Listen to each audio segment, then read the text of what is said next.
We're going to have a great evening and a very focused presentation. I am so pleased and appreciative for the parents and the students to be out here tonight for our Junior Family College Information Evening. And this is going to be a really helpful, informative opportunity for you to hear from two people.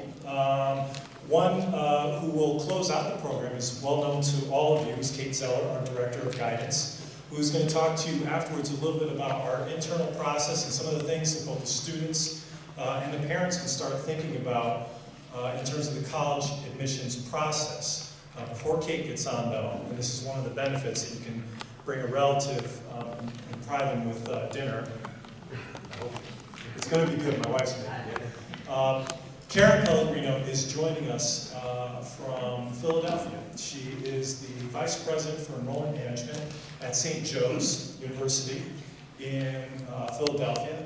And Karen has been at St. Joe's for, this is fourth year. So Karen is my cousin. She is also the sister-in-law to Mrs. Pellegrino in the English department. So she's got a lot of contacts here at Holy Cross. But for our purposes here tonight, the reason why I was so pleased that Karen was able to make some time to come up from Philly today to do this presentation. She does this with a lot of high schools. Even though it's a little bit out of her wheelhouse now that she's a vice president, she usually assigns this stuff to other people. But she's here to give you some information and to maybe kind of give you a little understanding about what to think about with college admissions, financial aid, the process, what the colleges really are in fact looking for. She will certainly confirm the things that you are all hearing from our guidance department, but she can also take away a little bit some of the myths, demystify the process a little bit for you. But really what she wants to tell you from a lot of experience both at St. Joe's, when we worked together at Fairfield University, at Fordham University, and at Boston College, these are all schools that Karen headed up the admissions department, so she's got a wealth of experience in working with families and dealing with a lot of questions that you may have on your mind. So there will be a point in time, please, if you want to raise your hands, please let us know what the questions are. She's going to cover a lot of territory. I won't waste any more time, so I will turn over the mic to Ms. Pellegrino. Thank you.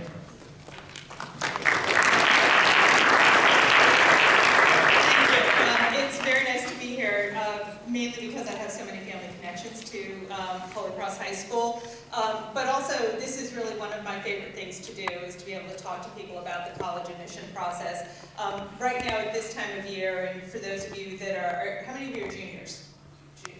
Okay, so what you'll be going through next year, maybe you would have applied someplace early and you might have your decision all set and you're sitting back just kind of watching it all happen, but there's a lot of very anxious seniors out there right now. There's also a lot of very anxious college admissions people out there right now because we are in the final stages of making our admission decisions and getting that information out to students, and then students are in the driver's seat. We're waiting for them to tell us what they want to do.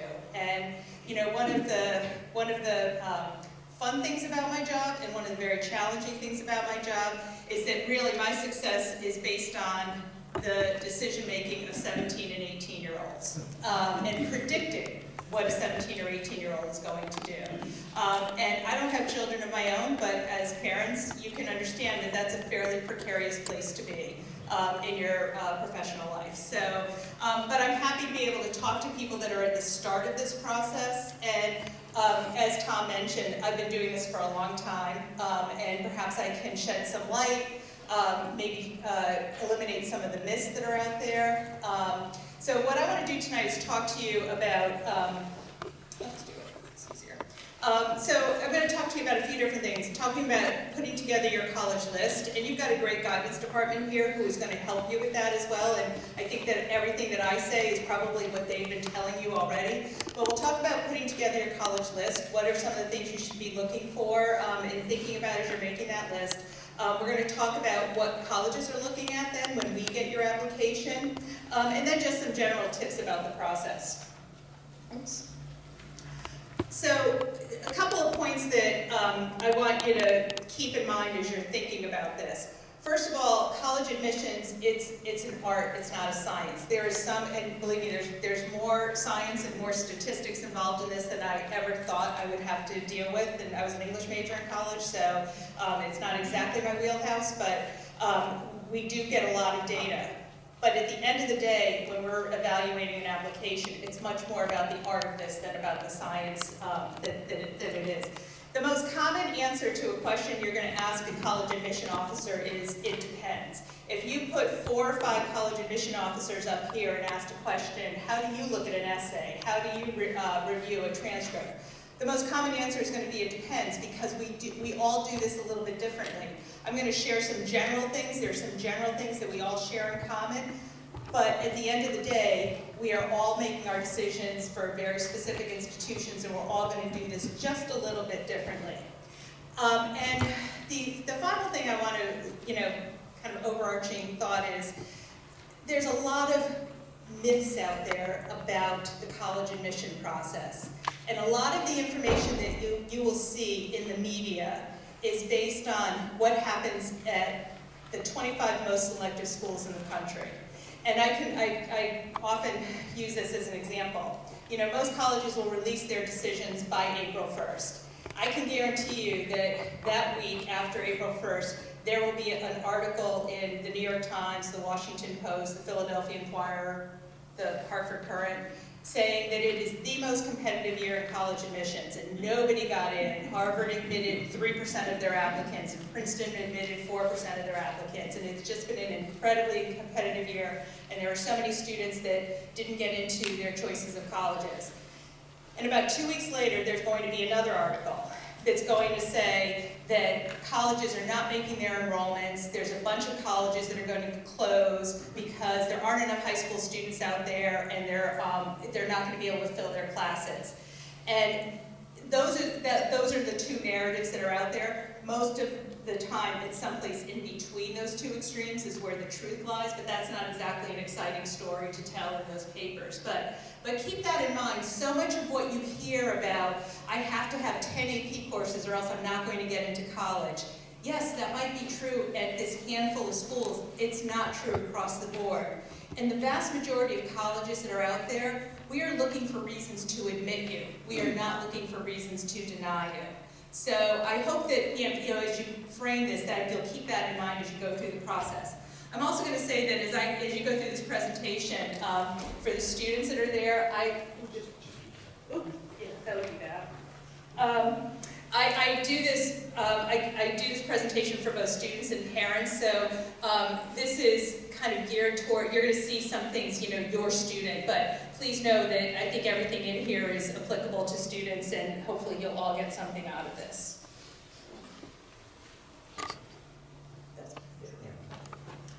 So how do you start this college list? And one of the great benefits of higher education in the United States is that there are so many colleges out there to choose from. And that's a great thing, that you have so many choices. It can also be absolutely overwhelming as you start to think about this. So clearly, as you start to put together your list, hopefully the most important thing you're thinking about is the academic program that the school offers.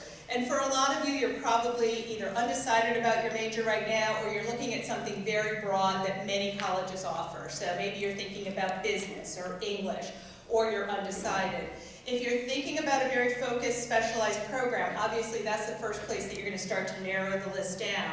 And if you're thinking about a specialized program, it doesn't matter how great the school seems to you or how much of a fit it seems to be. If it doesn't have the program that you want, it's not the right choice for you. I can't tell you how many times when I worked at Boston College, which was a number of years ago, we would talk to students who might be interested in engineering or architecture. And they would almost be, it would almost be this conversation like, well, what do you mean you don't have engineering? And I was like, well, we just don't have it. But this is the right school for me. Well, no, it's not the right school for you. If we don't have engineering and that's what you want, it's not the right school for you. So those are some of the ways to start to narrow this down. But then a lot of you are undecided about your major, and there's nothing wrong with that. But if you are undecided about a major, you might want to think about a school that's going to help you structure how you're going to explore that school, or how you're going to explore the curriculum.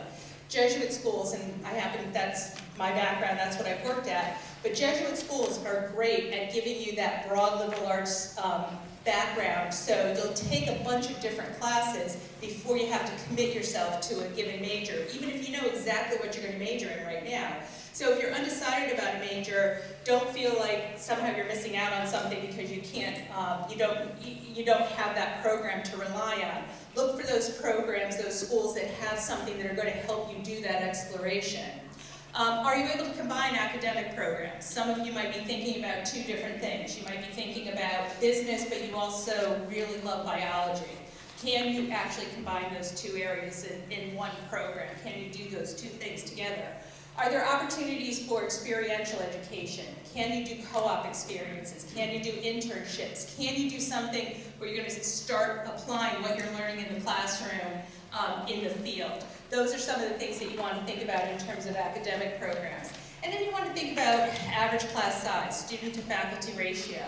I've worked at, as you heard, I've worked at 4 different schools which vary from over 10,000 undergraduates to under 4,000 undergraduates. At every one of those schools, I quoted the same average class size and the same student to faculty ratio. I wasn't lying at any of those schools. Statistically, that was the experience. But the experience that students might have in the classroom at that 10,000 student enrollment and the 4,000 one are going to be very different. And that's where the visit comes into play, and talking to the student tour guides that you'll have. And we'll talk about ways to learn more about colleges. But you should look at those statistics, but then you've got to get beyond those statistics to see what your academic experience in the classroom is really going to be like. Obviously, you want to start thinking about location. And maybe these are conversations that families should have sooner rather than later. Is there sort of a parameter? Are you saying, is there a 4-hour radius that you want a student to stay within? I know from my own family's experience, sometimes by midway through junior year, students may be thinking, I think the University of Hawaii sounds great right now. And guess what? Your parents are thinking the same thing. But then the reality is, and that might sound great, but the reality is, if you can come home once a year, if you're only coming home at holidays, if you can't come home where the whole campus is leaving for a spring break because you live too far away, those are really good things to think about. You may be thinking, I can't wait to go live in a major city and just walk out my door and be in Midtown Manhattan. You really need to go see what that's like. I grew up in suburban Connecticut, just like you guys are all growing up in suburban Connecticut. Sometimes walking out, into the middle of Manhattan is a little bit jarring as an 18-year-old. It might be exactly what you're looking for, but you've got to think about that. Similarly, looking at a really rural school, you've got to think about what goes along with that. Growing up in suburban Connecticut, I was used to going to a mall whenever I wanted to. I was used to going to the movie theater whenever I wanted to. When you think about going out in the, I don't want to say the middle of nowhere because there's great schools in those areas. But again, that location can really dictate a lot about what your experience is going to be like. So you need to think about what that is that you want and what is going to be a good match for you. You want to think about the size, and I already made some comments about the class size and the student-to-faculty ratio. But obviously, looking at what the undergraduate population is like, what the size of the residence halls are. Are you going to be living as a freshman in a residence hall of 1,200 students? Are you going to be living in a residence hall of 100 students or fewer? That is going to have a lot to do with what your experience is going to be like there. Distance from home, so yeah, we've already hit all those. And then you have to start thinking about the admission criteria. And I fully endorse students having a broad list and not a huge list. I don't think anybody should be applying to 12 or 14 or 18 schools. But you need a list that is realistic. And one of the ways that you start to pare that down is looking at the academic criteria. Looking at your record through your junior year, looking at what the information is at that college and how your record compares to that. I assume, do you use Naviance here, Kate? Yeah, so Naviance is a great tool that obviously helps to place you in those different schools where your academic criteria is. But, you know, if you're thinking about schools that are wildly different in terms of their competitiveness, like, and I mean no disrespect by any of these institutions. If you're looking at applying to Harvard, and you're looking at applying to Central Connecticut State, and you're looking at applying to Post University, you might want to rethink that list, because that's a great broad list, but you should be able to narrow that down a little bit. And if you think about your reach schools, you know, it's great to dream, but you should have realistic reaches. They should not be so out of the realm of where your record is that they're just simply not realistic. And similarly, the schools that are those safe choices, you want to be sure that you're going to be in school with people that are going to help to drive you, help to push you in the classroom. That you want to make sure that that experience is going to be like that. As you're thinking about that academic criteria, think about when you're investigating schools, spend as much time researching those reach schools that you're thinking about as you do some of those safer choices. Because sometimes you're going to wind up at one of those safe choices, and you want to make sure that it's a school that you feel really great about. And because as we've said, there are well over 3,000 colleges and universities around the country. There's a lot of places that you could probably be happy at all different levels of selectivity. So think about that as you're doing your search. You want to think about specific requirements. If you're looking at a school, you know, we talked earlier about some of the specialized academic programs. So if you're looking at a school that is, or a program that's heavily in the sciences, an engineering program, a physical therapy program, a nursing program, you want to be sure that you've met the criteria for those programs. How many years of science do you need? How many years of math do you need? What level do you need to get up to? How many years of those need to be in lab science? There are some schools that are pretty strict about their requirements for how many years of language you should take. Do you need 3 years of language? Do you need 4 years of language? I've had a lot of conversations with students in their junior year saying, I don't want to take a 4th year of Spanish. Well, maybe you should, because if the colleges you're looking for, that could be an easy way for a college to say, I've got these 2 students, one has 4 years of a language, one's only done 3 or 2. I'm going to go with the student who has that stronger, the more complete academic background. And then the test score piece has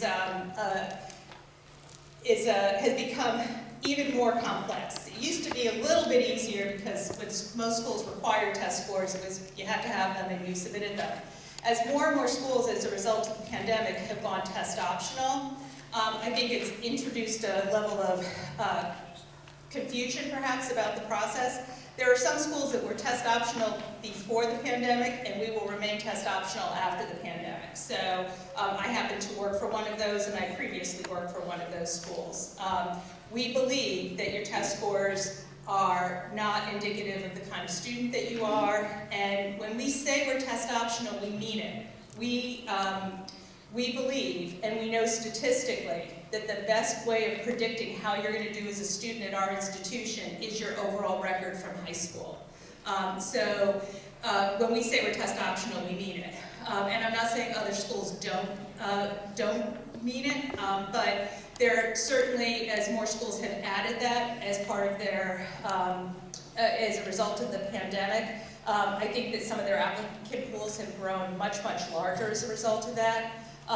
But you want to see how your test scores look in light of the schools that you're thinking about, in terms of the range of scores that they're giving you. Most schools will give you the middle 50%, so 25% of the class is below that lower level and 25% is above the higher level.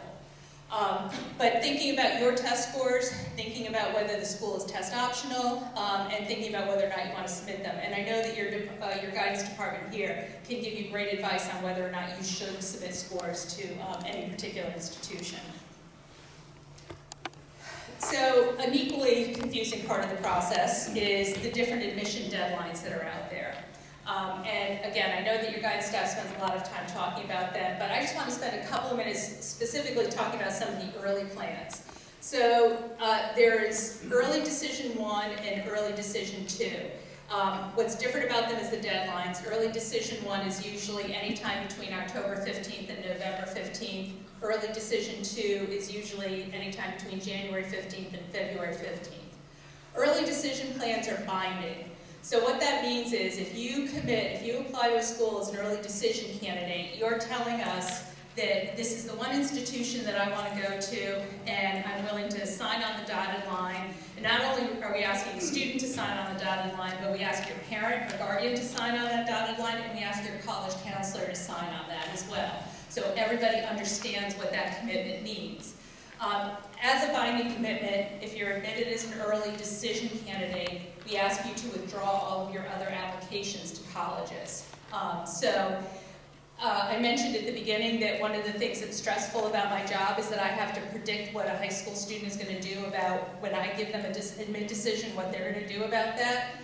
Early decision takes all that confusion or uncertainty out of it, because we know if we admit you, you're going to come to our institution. We like that.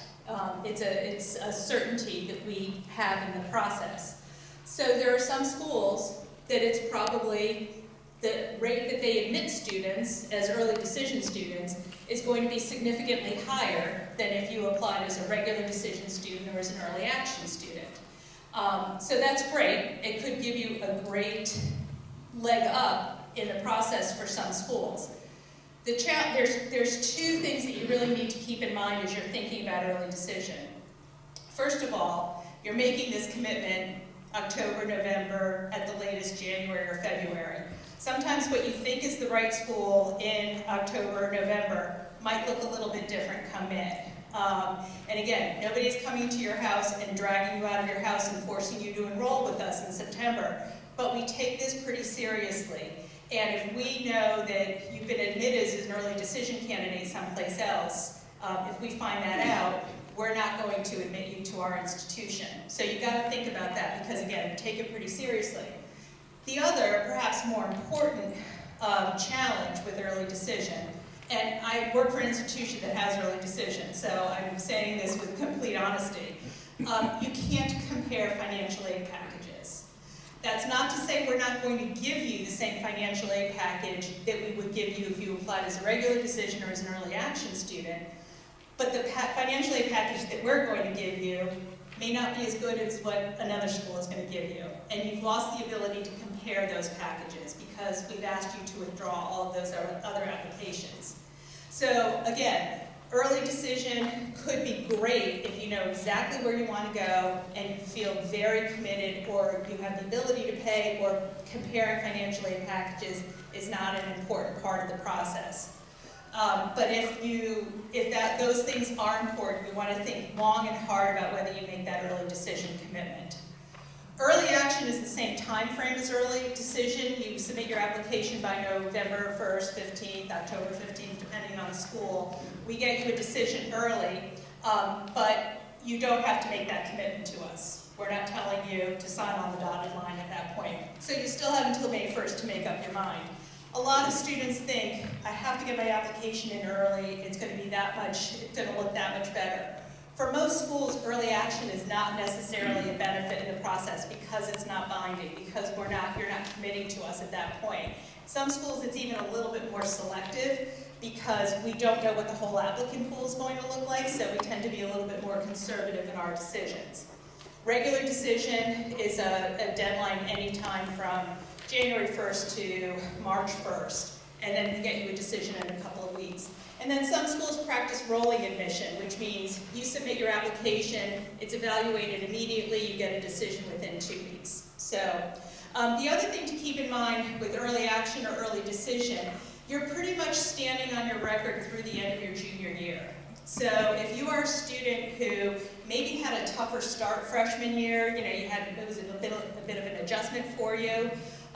Sophomore year, you started to do a little bit better. Junior year, you have had a phenomenal year. You are doing great this year.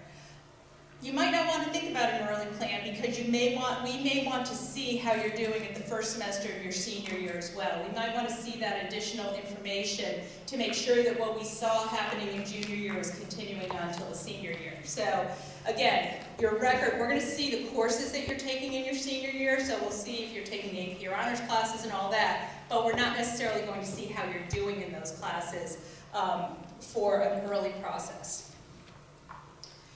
And then financial aid.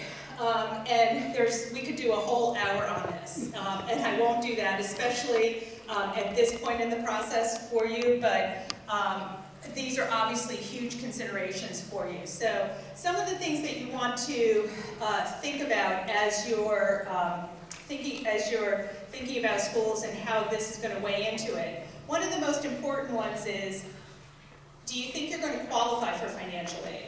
And all of our colleges, we're mandated to have something on our websites called net price calculators.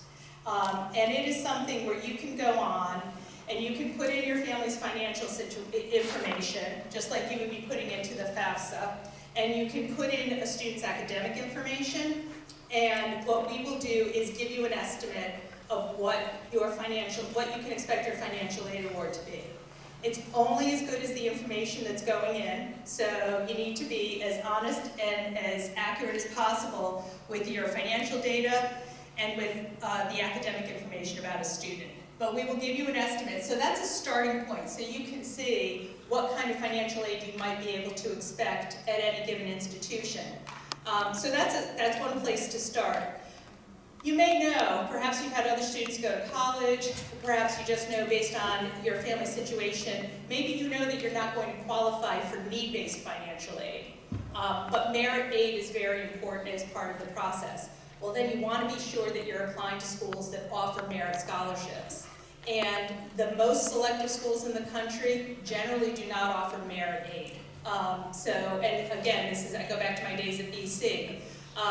The time that people should be asking those questions is now, or at the beginning of the process.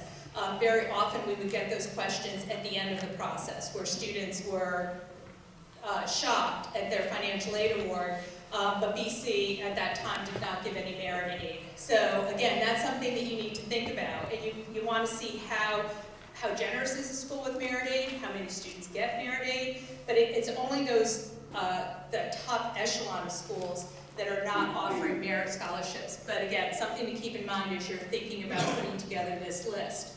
The financial aid process, I'll just mention the 2 forms that you'll be asked to complete. Every school will require you to fill out the FAFSA, the free application for federal student aid. That's how you qualify for all federal aid, including loans. So all schools will ask you to fill that out. Some schools will ask you to fill out the CSS profile form. That is more detailed information about your family's financial situation. Again, not all schools require that you do that second form. The one thing about both of those forms is that it's based on prior year.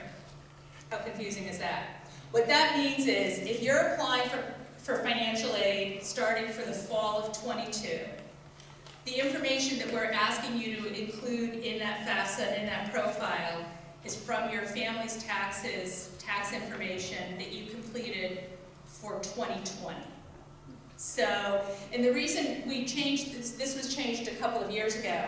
The main reason that it was changed was that families often did not have their tax information complete at the time that they were filling out financial aid forms. And then there was oftentimes information that was inaccurate that had to be updated later on. So because most families have completed those 2020 taxes or whatever the year is going to be, the information is up to date. Now, your family's financial situation could obviously have changed in those 2 years. And there is a way for most colleges allow you an appeals process and allow you to submit additional information, and our financial aid office can take another look at it. So if there's been a real significant difference in your family's situation, we will take that into consideration. In terms of sources of information, there's a lot of information out there. There's probably almost information overload. If you Google, college search engines, you're going to get thousands and thousands of responses. So, and I'm sure that your guidance office has lots of great resources.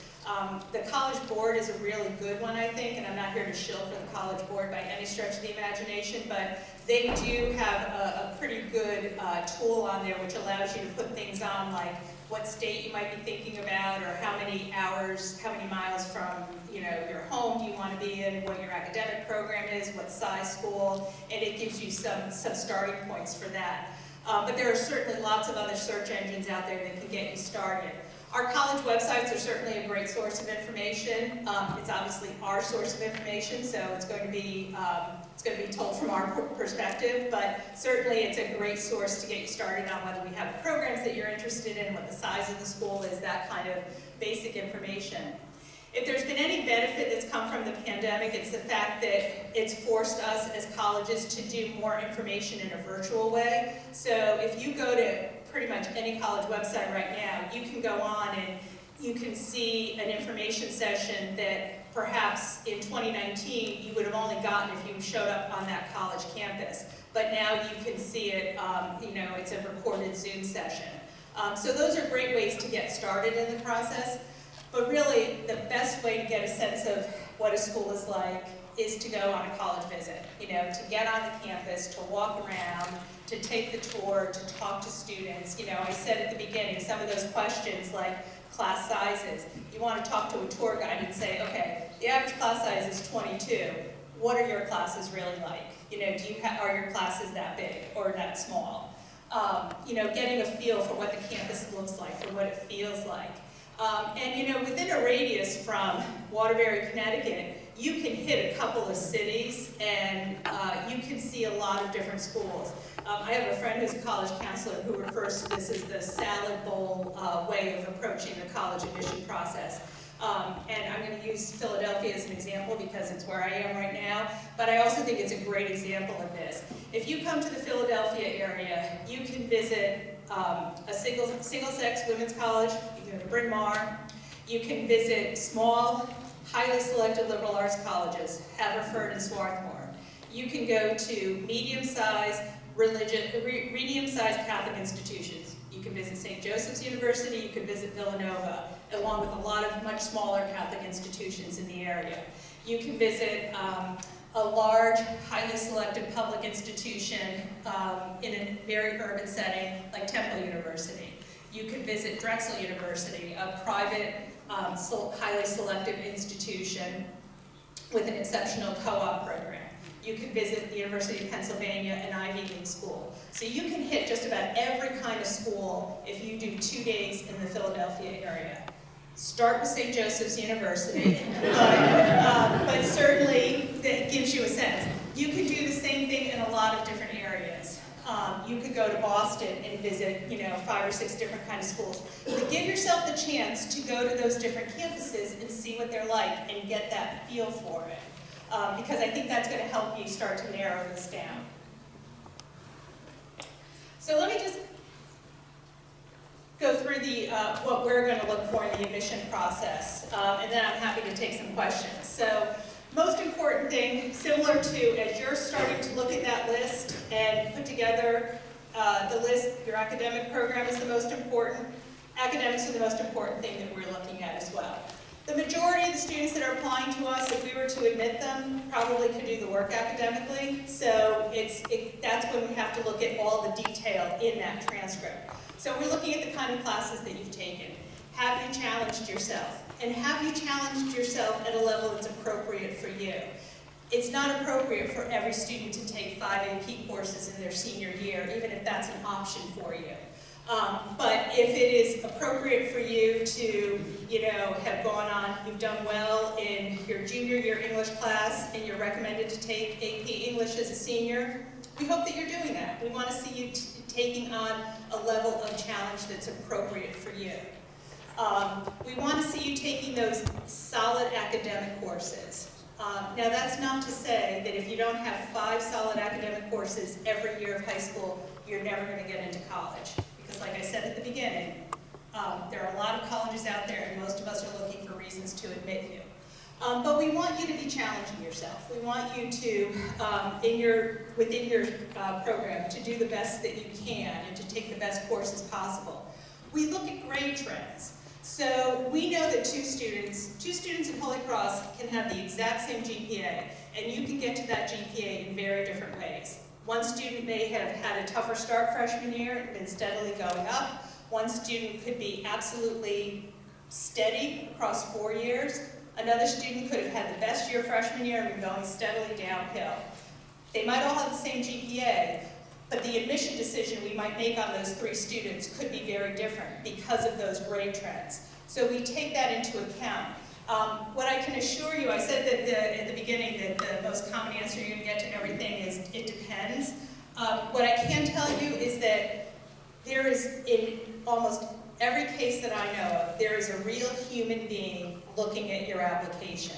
We're not feeding this information into a computer program and spitting out decisions. There's a real person who's looking at your transcript and seeing those grade trends and seeing, how you've done, and seeing that, okay, maybe their GPA is a little bit below what we're looking for, but if you take out second semester of sophomore year, or, my years all blend together. You guys, second semester of freshman year would have been when the pandemic hit. Take out second semester of freshman year, and that GPA goes up by, half a point. We're going to take that into consideration. We're going to look at that. So know that there is somebody behind that looking at the details in there. I've talked a little bit about the standardized test scores already. The one thing to keep in mind is that most schools, and again, not every place does it, but most schools will super score your SATs. So what that means is, if you get your highest verbal score the first time you take it, and your highest math score the third time you take it, that's the combination that we're going to use in your application. A number of places don't super score the ACT because it's a different kind of test, and it's not recommended to do that, but most schools will super score the SAT. Then we're going to look at the subjective information. We're going to look at letters of recommendation that you submit. We look at your activities outside of class. A couple of things about your activity list. First of all, we know that the last 2 years have been challenging, and perhaps involvement has been a little bit more difficult to do in the same way it would have been, hopefully, that it will be in your senior year, and perhaps it was earlier than that. We're taking that into consideration. We look at everything that you've done outside of the classroom. For some of you, that may be traditional after-school activities. You've done student government, you've been on the newspaper, you've been on the tennis team, or you've been on what I hear is a great women's soccer team here, or women's basketball team here. You've done all of that. Some of you may have done something completely outside of school. You may be involved in a church activity. You may be involved in dance or music. You may be an equestrian. You may work. And that, is a great thing as well. We take that into consideration. We look at anything that you've done outside of the classroom. We're trying to create a well-rounded class. And a well-rounded class is made up of some students who are well-rounded. So the student who is in student government and is on the newspaper and is on the tennis team. But it's also made up of some students who have approached an activity with a single-minded focus. So they're a dancer, and they dance 20 hours a week. But they don't do anything else because it doesn't fit into their schedule. But that's great, because we're going to have this amazing dancer as part of our community. So there's places for all of those students in this process. So again, we're looking for whatever you've done outside of the classroom. Don't feel like you need to submit a 4-page resume to us. I've been working for 35 years. My resume fits on one side of the page. So don't feel like you need to explain everything that you've done. We know what student government is. We know what the volleyball team is. So keep it succinct, but share with us what you've done. I just want to spend a minute talking about the essay, because I think that that's something that creates a lot of concern and a lot of angst for students. And I'm not going to tell you, don't worry about it, it's not important, we're not paying attention to it, because we do. But it's the one place that as a student, this is when you get to tell us what you want us to know about you.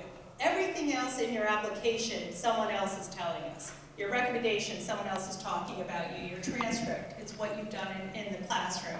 Your activities, it's a list of activities.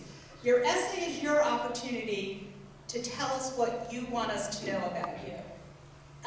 And I know it's hard to sit down and start writing these essays, but try not to put so much pressure on you. I just told you it's important, but now I'm telling you not to put any pressure on yourself. So I realize that I'm being hypocritical in saying that, but we know you're 17 or 18 years old, and we want to hear what is important to you. We want you to write in your authentic voice. So we don't want you to just write a newspaper article where you summarize all the different points of view about a specific issue. We want you to tell us what you think about an issue, what you think about a person, what you think about a novel, what you think about a piece of music. And we want you to do it in your voice. I can't guarantee I know it all the time, but I have a pretty good sense of when I'm reading an essay written by a 17-year-old or when I'm reading an essay written by a 48-year-old trying to sound like a 17-year-old. There's a difference. So get some help on it, get it proofread, but it should be your work. It should be something that you're telling us something about yourself. And I'm happy to answer questions about essays. We can talk about topics that work, topics that don't work. But again, the most genuine essays are the ones that the student is writing something that is somewhat personal, but reflects what's important to them. I'll give you two examples of one of an essay that worked, one of an essay that didn't work. And this goes back to my days at Boston College. I read an essay from a young man who was from California, and he was surfing. And he was attacked by a shark. And he beat the shark off and dragged himself to shore and had, hundreds of stitches. And he became a local celebrity as a result of this. He was known as Shark Boy. He was on local, morning television. There were articles written about him in the newspaper. And that was it. That was what he told us in his essay. So I knew that this had happened to him, but I don't know what it changed about him. Maybe he was more careful when he went surfing after that, but it wasn't an essay that told us anything about him, except that this had happened to him. The same year I read an essay by a young woman, and she starts her essay by saying, I'm at the top of a Black Diamond ski slope. I have no business being there. I start down, I get about halfway down, I trip, I fall, I tumble to the bottom. I'm laying in a heap at the bottom of the mountain, covered in snow. My two older brothers are there. They pick me up, dust me off, send me back up the ski lift to go down again. And then she describes being the youngest sister in this family, these two older brothers that she had, what she learned from them, the lessons she took from them, and where she was different from them, how she evolved to become her own person. Well, by the end of the essay, I knew her pretty well, and I liked her, and I wanted her to be a part of our community. She was not writing about anything traumatic or dramatic, but she told us about herself. And at the end of the day, that's what you want to do in your essay. You want to tell us about yourself. We want to feel like we know you a little bit better when we're finished reading it. And whether that's because you've chosen to write about a person that's had an impact on you, an issue that's important to you, a book that you've loved, whatever it is, we should know you better when we finish reading your essay. And then the final thing, and you could talk a lot about this, a final subjective piece that I think is just important for people to be aware of is something called demonstrated interest. And again, I go back to this idea that we're trying to predict what students are going to do. We're trying to predict what their behavior is going to be. So we use any information that we can.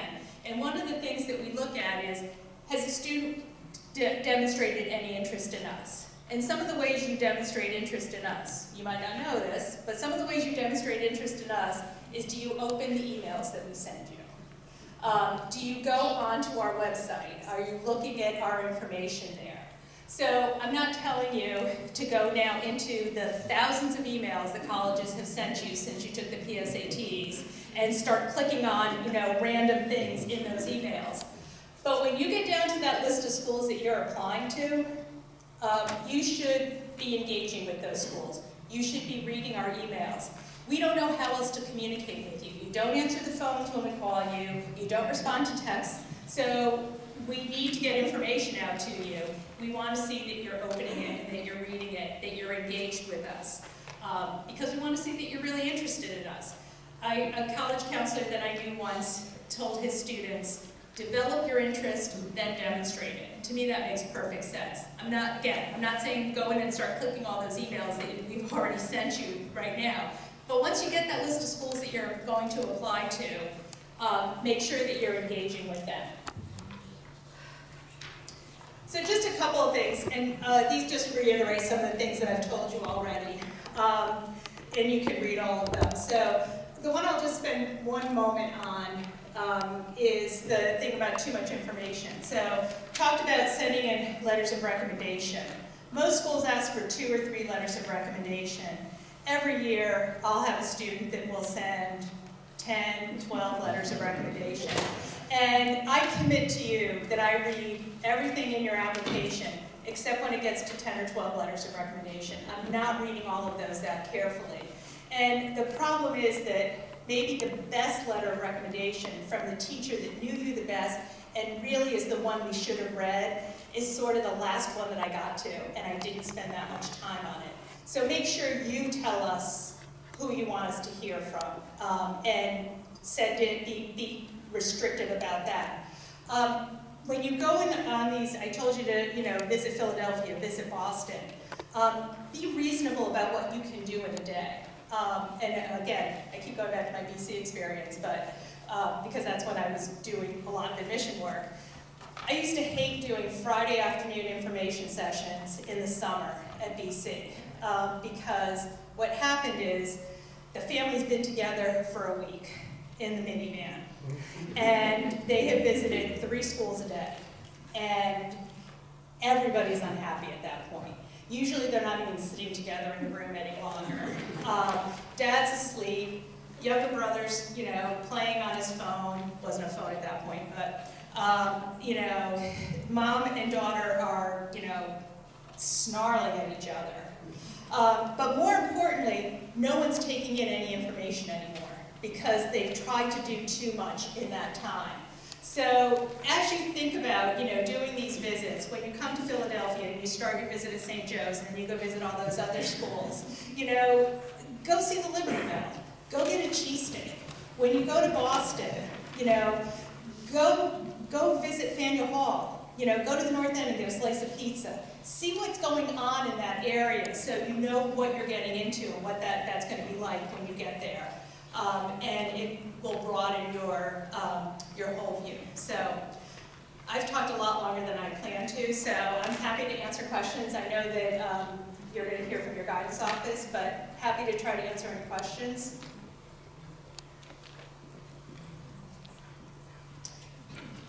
Everybody wants to get home to Tom's wife's dinner. I'll ask one. Thanks. So is it important to take AP level classes if you're concerned about not getting a super great grade, or would you prefer them to take a class where they can hang in there and get that good grade? Would you really want to see that AP level? Do you remember at the very beginning when I said it depends? Yeah. It depends. It depends. We want to see a student challenging themselves if that's appropriate. So if it means, you've been in, I'll use the English example, you've been in Honors English junior year, you did great in that class, you've recommended to go into AP English, you might get a B. I would say take the AP. Now, I'm speaking from St. Joseph's experience, I'm speaking from the other schools that I've worked at, but to be honest, at those highly selective schools, if you get an A but you're not in that AP class, it's probably not going to matter.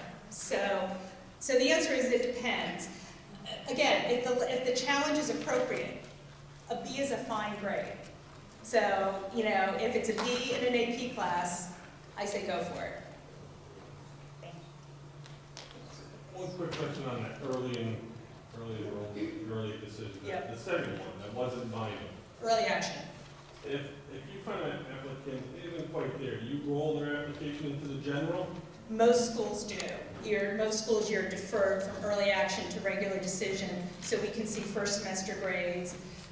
new set of test scores if a student is submitting their test scores, any additional academic information that we get.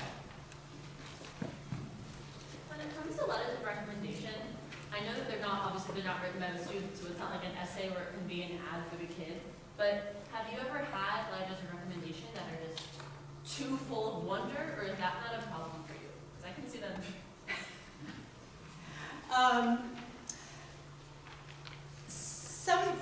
That's a great question. Sometimes the letter of recommendation, maybe it's so full of wonder, to use your word, that that doesn't seem to add up to what else is in the application. That might leave us with a question.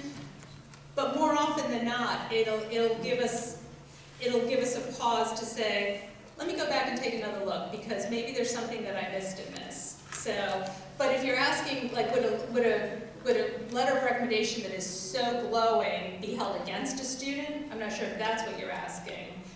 That wouldn't be, we would never, you know.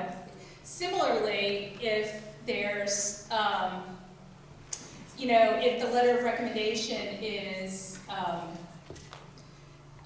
not as well written, we're never going to hold that against a student either, you know, because we know that somebody else is writing that. So it's an interesting question, though. Yeah. So have you, we did a virtual tour with a college, and the college offers like early college credits.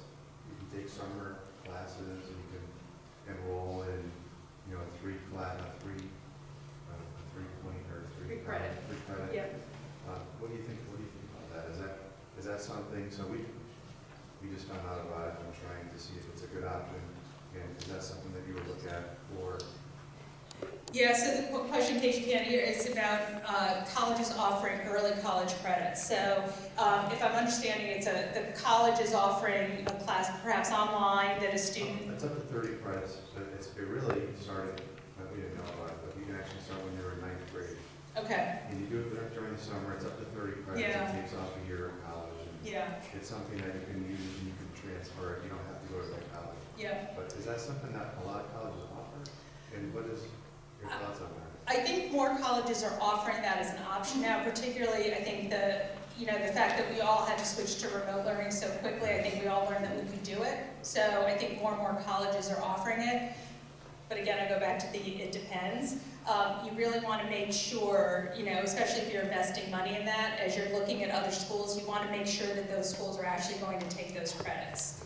Because not all schools will do that. Not all schools, you know, sometimes the class has to be taken at the college.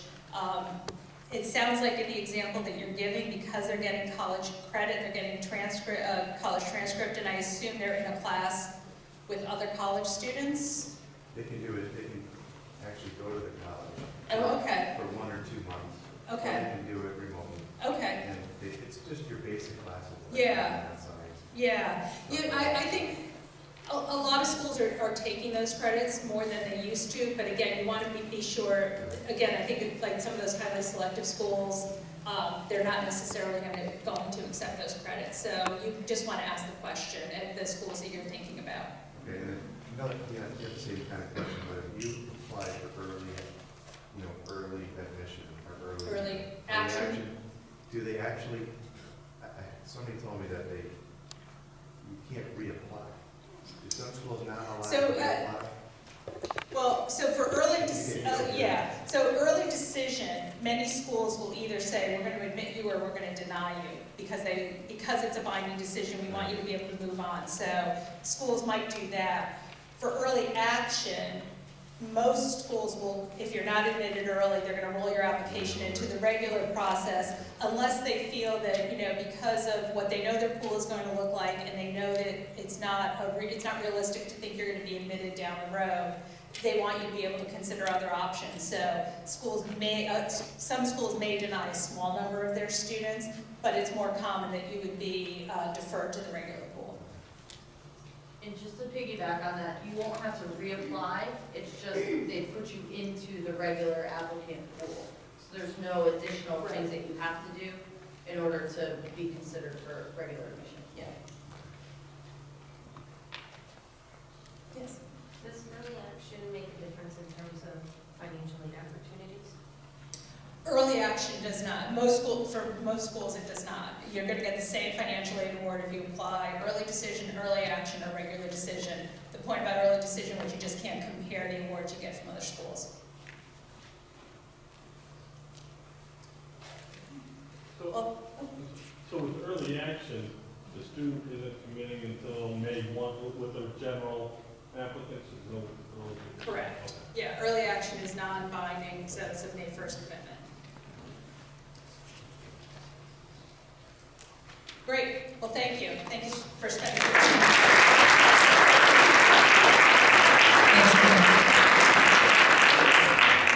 Those of you that don't know me, my name is Kate Zeller. I'm the Director of Guidance here at Holy Cross. And I'm really excited to be here, have you guys here tonight. Thank you very much, Karen, for your presentation. It's always reassuring when we have admissions counselors come and present, because that means that we know what we're talking about. So I was kidding with Karen that last year I gave a presentation to our junior class and had very similar points on Karen's PowerPoint that I had on mine, so I was like, score, we're doing something right. So I'm just going to jump in here, and all of you guys received the college process handbook.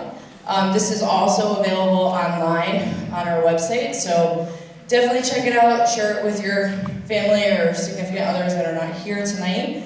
I'm not going to go through the whole packet, but certainly go through it. It just explains kind of our process here at Holy Cross, as well as some useful information for college visits and things like that.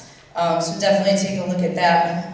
Some of you are doing that during our presentation, which is great. What's been happening here at Holy Cross this year, our juniors have taken the PSATs. Those scores did come out in January, December. So certainly if you have not gotten those scores yet, your students are hiding them from you. So check your College Board accounts. We also, Karen mentioned Naviance. All of our students from freshman year have their Naviance accounts. We are meeting with our students individually. We started 2 weeks ago and we'll continue throughout the next couple of weeks. It is a little bit of a long process for us as counselors because we meet with our students. They're about 15 to 20-minute meetings, sometimes longer, sometimes shorter, but we'll make sure that our students are on Naviance, and if they aren't, you just need to let us know and we'll send you a link to reset your password. Our course registration is going to be March 28th and 29th. However, you guys will start having access, I believe it's the week of the 13th, through Power School, so very similar to what we did last year. Hopefully, teachers are talking to you guys about your course recommendations for next year. Very similar to what Karen has told you guys tonight, that your teachers have gotten to know you over the last 6 or 7 months.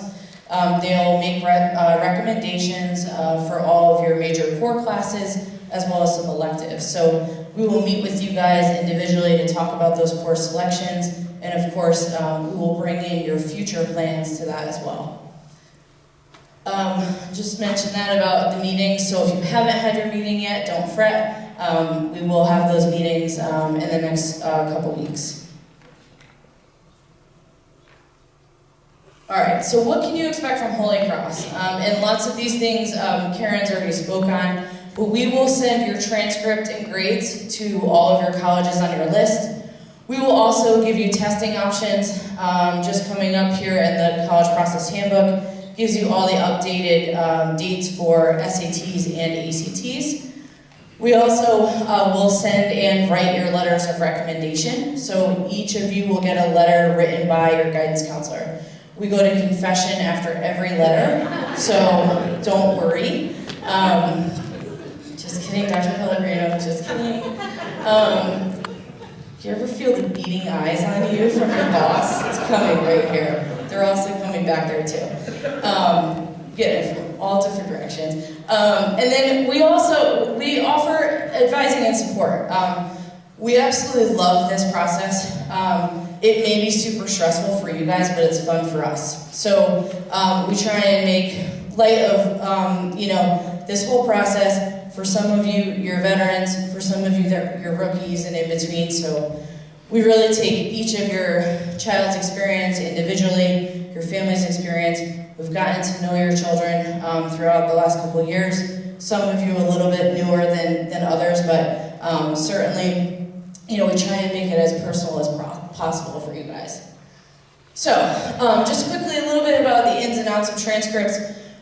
When we meet with you guys as students, we're going to go over your transcript with you. Essentially, your transcript is just your final grades for 9 and 10, and then right now your semester 1 grades for junior year. On your transcript, you'll see some basic demographic information, but also the number of credits that you've earned, as well as your GPA. Your GPA will be your unweighted GPA. That's on your transcript. That's on all students' transcript at Holy Cross. The reason being, we have obviously a weighted GPA that helps us determine our rank. Weight gets added to honors or AP level courses. So students that fall in the top third of the class will get a rank. That's our high school policy. So that GPA and rank will be updated on our letters of recommendation and school report that we send to the colleges. So on everybody's transcript, we'll have their unweighted GPA. On our letter and school report we send, if you fall in that top third of the class, you will have your weighted GPA as well as rank. Colleges will get, as Karen mentioned, they'll get your final junior year transcript.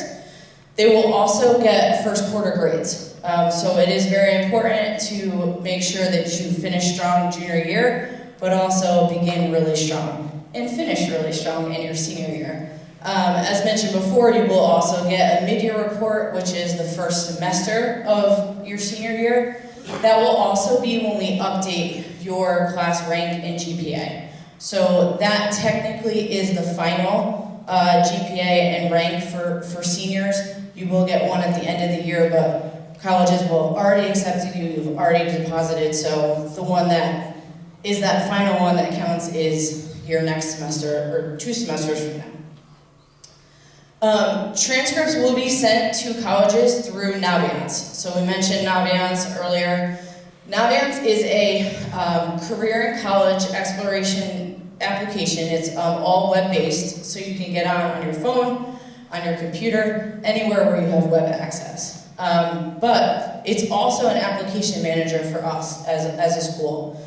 So when you start what's called the Common App, which you guys will all learn to love the Common App, or other applications through colleges' websites, we will be able to match your Common App account to your Naviance account. What that means is that one application that you fill out for tons of different schools that use the Common App, St. Joe's on there?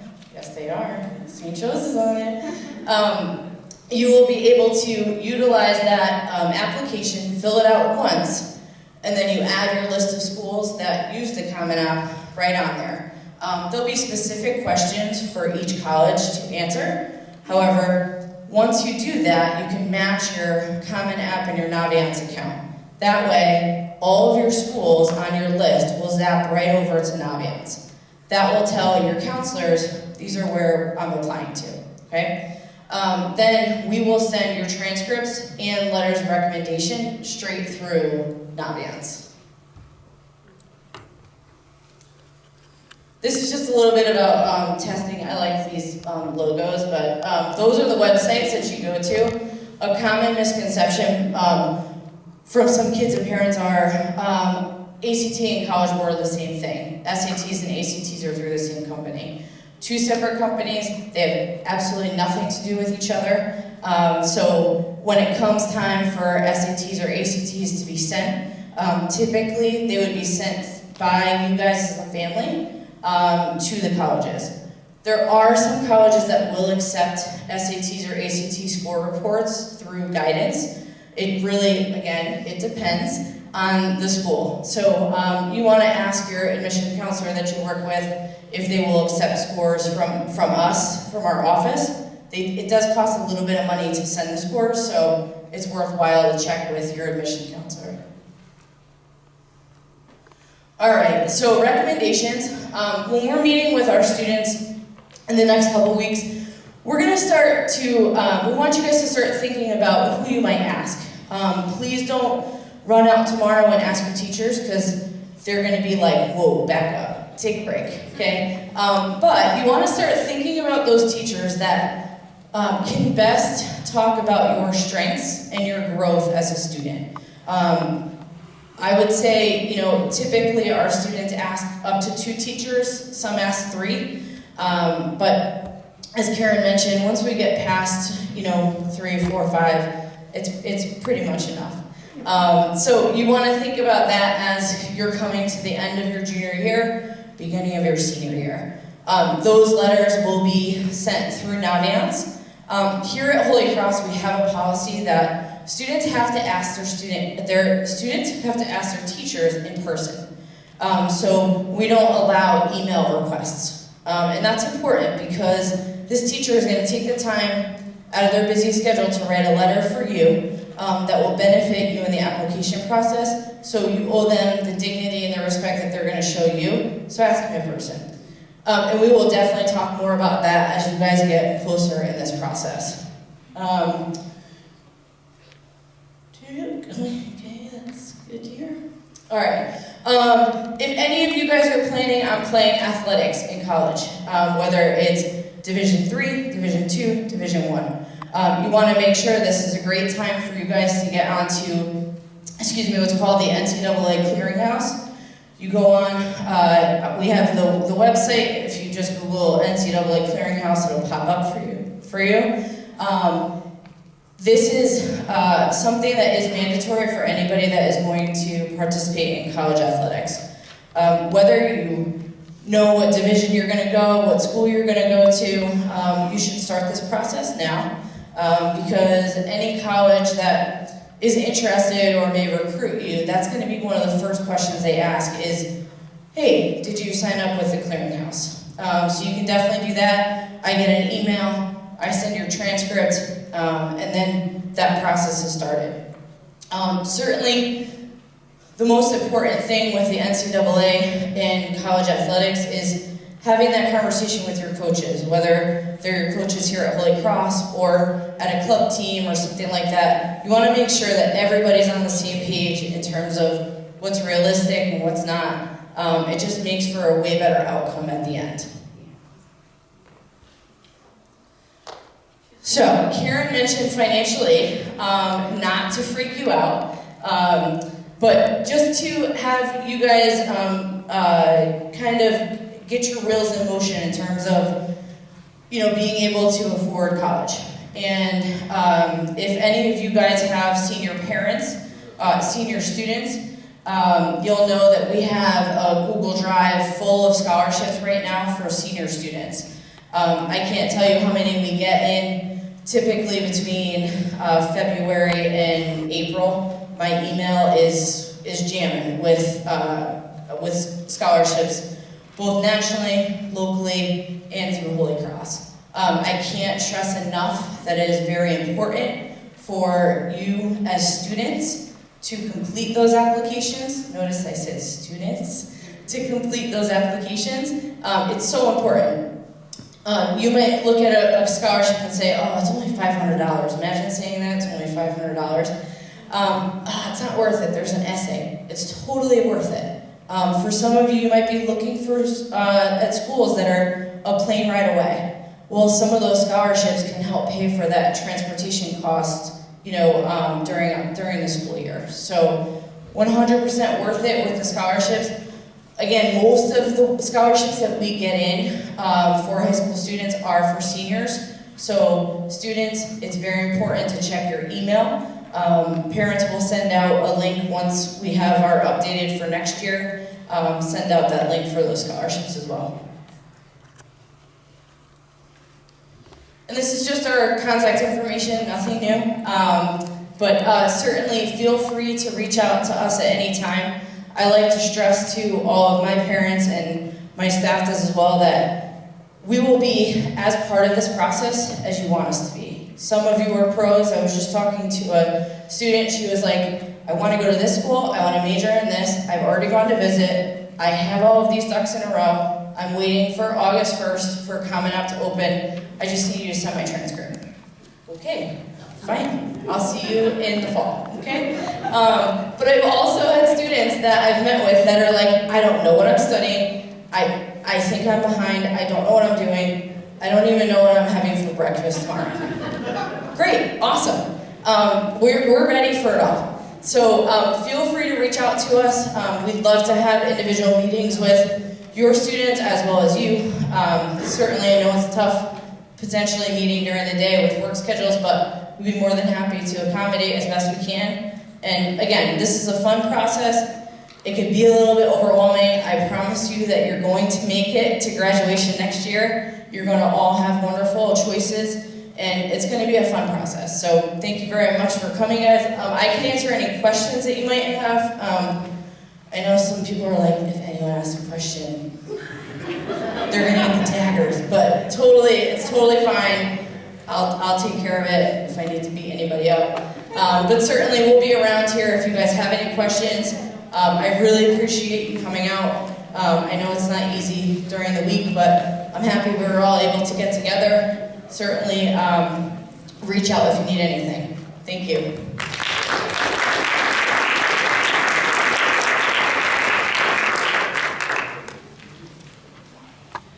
Nobody had any questions? Too scared? Come on, ask a question. Good? What do you have for breakfast?